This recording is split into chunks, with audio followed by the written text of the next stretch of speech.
to Tibalt's Apprentice. Today's discussion is going to be on Chishiro, the Shattered Blade. Anyhow, if it's your first time here, please take the time to like, comment, and subscribe and all that good stuff. I am going to have a discussion about the fire sale chat that, the fireside chat that was Wizards of the Coast, Hasbro talking in their own words. I'm not going to publicize that, so it's best that you subscribe if you are interested in that. I know everybody's had a hot take on that. I generally refrain from swearing in these type of things and using profane language, but I can't guarantee that I will not be using that kind of stuff, because I actually sat down and listened to it, and wow. I mean, I'm not promising don't tune in just to hear me swear if that's the case, but anyhow, that's not what you're here for now. We're here to talk about the Shattered Blade. One of the first things that I did when I did this is check for lands. Check my lands on this deck to make the upgrades. Now I've discussed with people the usefulness of Temple of the False God. I like the 2 colorless mana. This is a very mana intensive deck. In the pods that I play this and play all my commanders, they don't give you a chance to build up a large board state and attack with that. And that's initially what this deck does. Actually, let's read the card here. Reading the card, as you know, explains the card. Anyhow, whenever an Aura equipment enters the battlefield under your control, you can create a 2/2 spirit creature token with Menace. At the beginning of your end step, put a +1/+1 counter on each modified creature you control. So we can see that we're going for a token strategy and a +1/+1.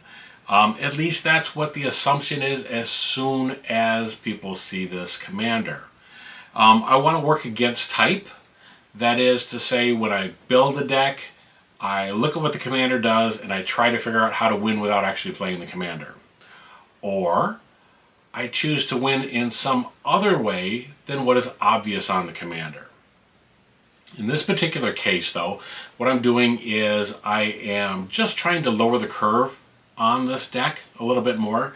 I looked at a few cards, decided what I would not use or am unlikely to use or never going to get a chance to, because my play group is never going to let me get a chance to cast that spell. Anyhow, regardless, check the lands. This has a pretty good distribution of non-tap lands that come in.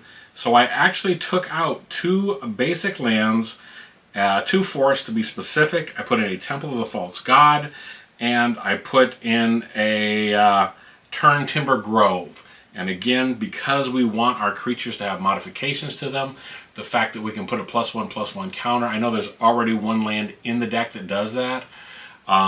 Throwing in another one seemed like a good idea to me. I just realized I'm in front of a green screen and I have creatures, or cards rather, that have a green back, so we'll see how that goes. I actually sat down with a green shirt to record this and then thought a little better of it. Anyhow, moving right along.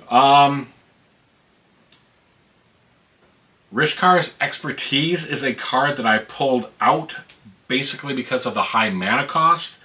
Mercer's Ranger is what I put in instead. I went for a sub-theme of a small landfall package in here. Nothing, again, exceptional, but a lot of the cards were just a little bit lower cost, and I'm going to rely on combat tricks and so on, because I expect the board to be wiped clear a lot. Usually I'm the one doing that. I know in red and green I don't have that option. So I've got to be prepared for my enemies to do that instead. Aki, the Battle Squad, yeah, that would be a great card to be able to cast, but it's 6 mana, 5 colorless, 1 red. A Retreat to Valakut is what I swapped out there instead. Like I said, some of these cards, I'm just never going to play them. They just are too expensive and too niche, which is ironic because I put several cards in here that are kind of niche situations, but they felt better to me. Anyhow, came of the Celebration. Again, 5 mana. It's a great card. Just, I don't feel like I'm ever going to get a chance to use it.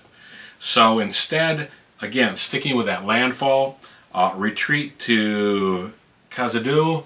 I'm probably butchering these names. I read them so often and I never say them out loud. Anyhow, a 3 mana cost of 1 green, 2 colorless just feels better to me in this case.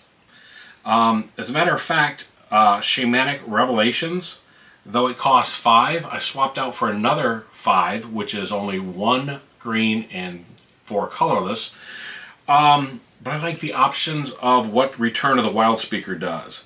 Being able to draw cards is great, has the same effect, but I like being able to slap down at an instant speed and have all of my creatures getting a +3/+3. Not a lot of humans in this deck, so that's worthwhile. Soul's Majesty is a 5 casting cost card that I just don't feel like I'm ever going to cast. I would rather have Serene Remembrance. It's a lot cheaper card, and I like the effect.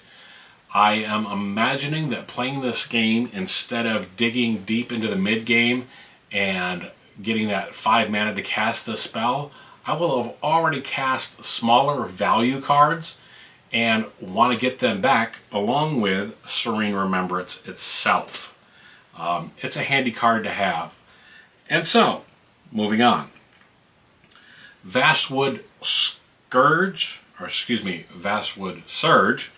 is out. Sylvan Scrying is in. Again, just never going to pay that kicker cost. And so I would rather have cheap spells that move me faster into the game, getting them back out of the graveyard and being able to replay them. That feels like it's more value in this deck. A Rampant Growth coming out of the deck seems weird, but you happen upon a Glade goes in. I like the idea of having some of these cards that are situational and can be played as such. You happen on a Glade has 1 that you can choose, either Journey On, you can search your library for 2 basic land cards, got the same effect, or you can return a permanent card from your graveyard to your hand. I expect people to easily identify nuisances in this deck and destroy them immediately. Hopefully they don't exile them. Hopefully they go to the graveyard and I can get them back. There are a few things that require sacrificing, and so I may want to do that again. Again, being able to pull it back, it just feels like it's a better idea to have that for the card. Hunter's Insight, 3 mana. I'm replacing that with a 2 mana Tribute to the Wild. The Tribute just feels like it's going to get played more often. Each opponent sacrificing it does leave the choice up to them. They're going to sacrifice either an artifact or enchantment. But for those single combo pieces that get out there early in the game and that I can recognize, I'm just going to have my opponents get rid of them as soon as I can.